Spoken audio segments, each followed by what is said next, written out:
Assalamualaikum warahmatullahi wabarakatuh. Jumpa lagi di channel Memang Kita, channel yang akan selalu berbagi seputar alam dan manfaatnya.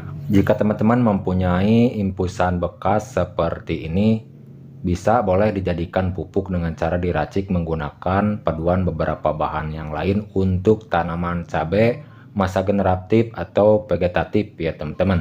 Gunanya itu untuk menyuburkan tanaman cabai, mempercepat pertumbuhan cabai, juga selain itu bisa berbuah lebat nonstop, tidak mengenal waktu menggunakan paduan seperti ini.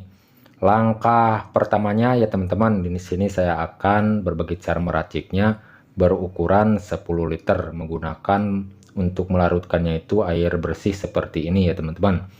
Jadi dari air impusan ini yang saya akan ambil berukuran 100 ml atau sekitar setengah gelas ya teman-teman. Kita langsung saja ya teman-teman takar dari air impusan bekas ini. Jadi yang digunakannya itu awas jangan sampai salah ya teman-teman, mohon disimak cara dan langkah-langkahnya agar tidak salah paham mengartikan isi video kali ini.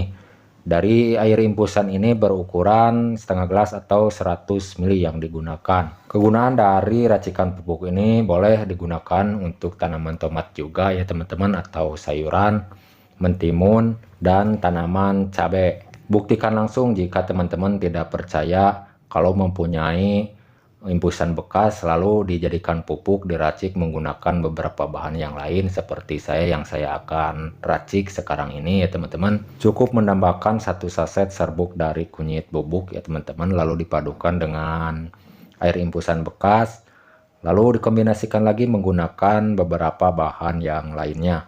Oke, sudah selesai. Di sini saya akan menyampurkan dari 1 saset kunyitnya ya teman-teman, kunyit bubuk. Manfaat dan kegunaan dari kunyit ini sangat baik ya teman-teman, sangat bagus untuk tanaman cabai, sama halnya seperti impusan bekas. Menyuburkan, mempercepat pertumbuhan tanaman agar tanaman cabai tumbuh subur, sehat, hijau rimbun, cepat berbunga dan berbuah lebat, tidak mengenal musim ya teman-teman, menggunakan paduan seperti ini.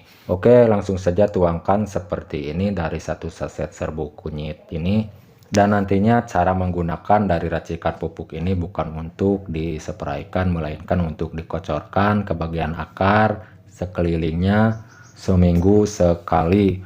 Walaupun dari racikan berukuran skala 10 liter ya teman-teman, bisa untuk ribuan tanaman cabai. Cukup menambahkan serbuk 1 saset dan 100 ml.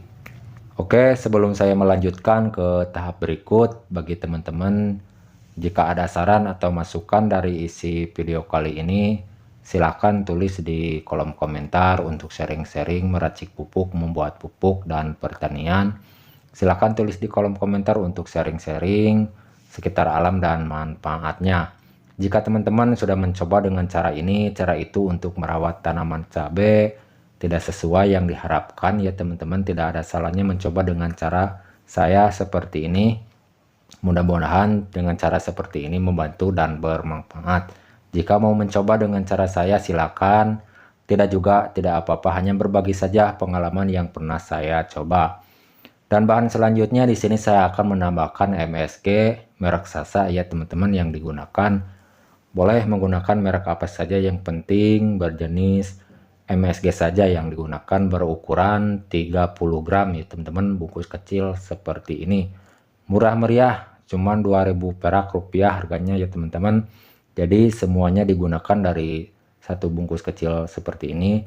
Lalu kalau sudah selesai diaduk terlebih dahulu agar semua bahan tercampur merata menjadi satu, agar lebih baik, lebih bagus nantinya waktu jadi pupuk menggunakan tambahan bahan yang lain ya teman-teman.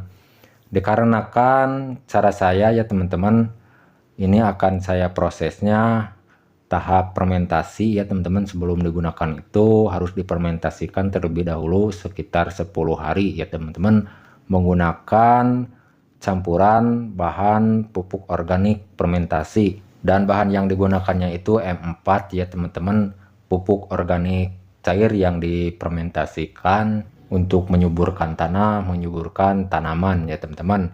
Dan isinya itu berbentuk cairan ya teman-teman, berjutaan bakteri. Jadi kita wajib untuk membangunkan bakteri tersebut dengan cara berbeda-beda. Jika ada bisa menggunakan molase atau tetes tebu, dan kalau tidak ada dari bahan-bahan tersebut bisa menggantikannya dengan gula pasir contohnya ya teman-teman, atau gula aren, gula merah. Dan jika masih mentok dari bahan-bahan itu bisa menggantikannya dengan Yakult ya teman-teman, atau mol nasi basi. Banyaknya dari M4 ini yang digunakan cukup menggunakan satu tutup botolnya saja seperti ini, dikarenakan cara pembuatan pupuk racikan ini skala kecil berukuran 10 liter ya teman-teman. Jadi cukup menggunakan satu tutup botolnya saja seperti ini. Lalu setelah ini jangan lupa diaduk sejenak ya teman-teman.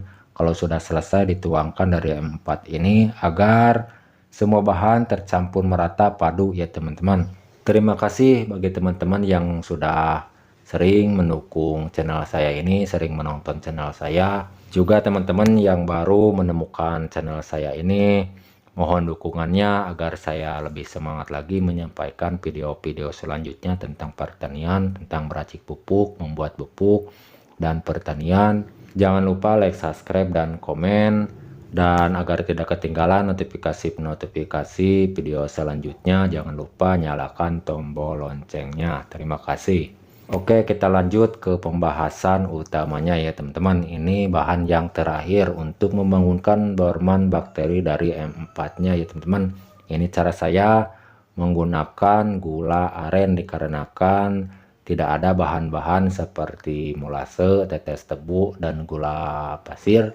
Jadi bisa menggantikannya dengan gula merah seperti ini, gula aren ya teman-teman, sekitar 1/4 gandu yang digunakan. Lalu diiris kecil-kecil terlebih dahulu sebelum melarutkan menjadi satu agar lebih mudah tercampur merata menjadi satu. Dan kalau sudah selesai semua bahan dijadikan satu, tinggal difermentasikan ya teman-teman, lamanya 10 hari saja, jangan lama-lama. Menggunakan wadah yang ada tutupnya seperti ember yang ada tutupnya. Bisa juga menggunakan botol air mineral bekas yang ada tutupnya. Simpan di tempat yang sejuk ya teman-teman, jangan terlalu terkena sinar matahari. Lalu setelah itu kalau sudah selesai dengan tahap fermentasi, boleh ya teman-teman disandingkan berserta air lagi agar lebih banyak dari racikan 10 liter ini bisa disandingkan dengan air bersih 10 liter. Yang penting cara menggunakannya itu harus dengan rutin 10 hari sekali ya teman-teman. Dan untuk dosis pemupukannya itu disesuaikan saja ya teman-teman, cara pemupukannya. Untuk tanaman palawija dan sayuran itu tidak ada yang besar ya teman-teman, jadi disesuaikan saja secukupnya. Seperti tanaman cabai, jagung, tomat, sayuran ya teman-teman. Secukupnya saja ya teman-teman untuk cara pemupukannya, untuk dikocorkan ya teman-teman, bukan untuk dispraykan. Oke teman-teman, semoga bermanfaat penyampaian dari saya. Sampai jumpa di lain video. Assalamualaikum warahmatullahi wabarakatuh.